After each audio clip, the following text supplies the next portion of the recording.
1987 વર્ષની આ વાત છે. પરમ પૂજ્ય પ્રમુખ સ્વામી મહારાજ 450 સંતો હરિભક્તોના સંઘ સાથે ઉત્તરાખંડની યાત્રાએ નીકળ્યા હતા. આટલા મોટા સંઘને લઈ જવાનું હતું, તેથી યાત્રાના દરેક વિશ્રામ સ્થળે ઉતરવાની, રહેવાની અને બીજી વ્યવસ્થાની ગોઠવણ અગાઉથી જ કરી લેવામાં આવી હતી. આટલી મોટી સંખ્યામાં સંતો ભક્તો આ યાત્રામાં જોડાયેલા હોવા સ્વાભાવિકપણે જ આ તીર્થસ્થાનોના મોટા ભાગના સ્થળો આ સંઘ માટે આરક્ષિત થઈ ગયા હતા. યાત્રા પૂરી થયા બાદ મૂળ ભારતના અને લંડનના એક ભાઈએ પ્રમુખ સ્વામી મહારાજને એક પત્ર લખ્યો.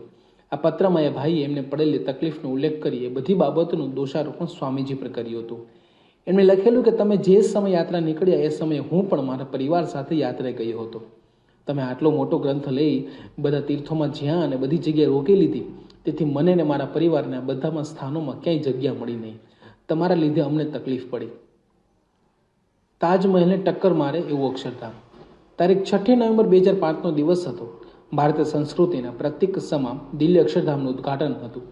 ભારતના તત્કાલીન રાષ્ટ્રપતિ ડોક્ટર એપીજે અબ્દુલ કલામ, તત્કાલીન વડાપ્રધાન ડોક્ટર મનમોહન સિંહ, વિરોધ પક્ષના નેતા શ્રી લાલકૃષ્ણ અડવાણી સહિત દેશ વિદેશના અનેક મહાનુભાવોની ઉપસ્થિતિમાં અતિ ભવ્યતાથી અક્ષરધામનું લોકાર્પણ થયું.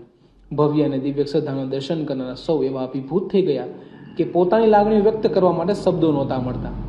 લંડનના હાઈ કમિશનર શ્રી LM સંઘવીના અવતરણને ટાંકીને બીજા દિવસે જાણીતા તંત્રી, કટાર લેખક, પત્રકાર શ્રી અજયભાઈ ઉમટે પોતાના અખબારના વિશેષ ટાંકમાં હેડલાઇન બાંધી કે તાજમહેલને ટક્કર મારે તેવું અક્ષરધામ. આ વિશેષ ટાંકમાં લઈ અભિનંદનની આશાએ અજયભાઈ પ્રમુખ સ્વામી મહારાજ પાસે આવ્યા.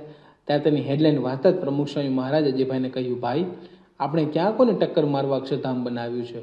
આપણે કોઈ પણ ધર્મ, કોઈ પણ સંપ્રદાય સાથે સહેજ પણ હરીફાઈ કે સ્પર્ધામાં અક્ષરધામ બનાવ્યું નથી. અમે તો અમારા ગુરુદેવ યોગીજી મહારાજની સંકલ્પ પૂર્ણ કરવા અને ઈષ્ટદેવ ભગવાન સ્વામિનારાયણને અંજલિ આપવા માટે તેમજ વિશ્વને ભારતીય સંસ્કૃતિનો પરિચય મળી રહે તે માટે અક્ષરધામ બનાવ્યું છે. માટે હરીફાઈની આવી વાત તમારા વિચારમાં પણ ન ઉપજવી જોઈએ.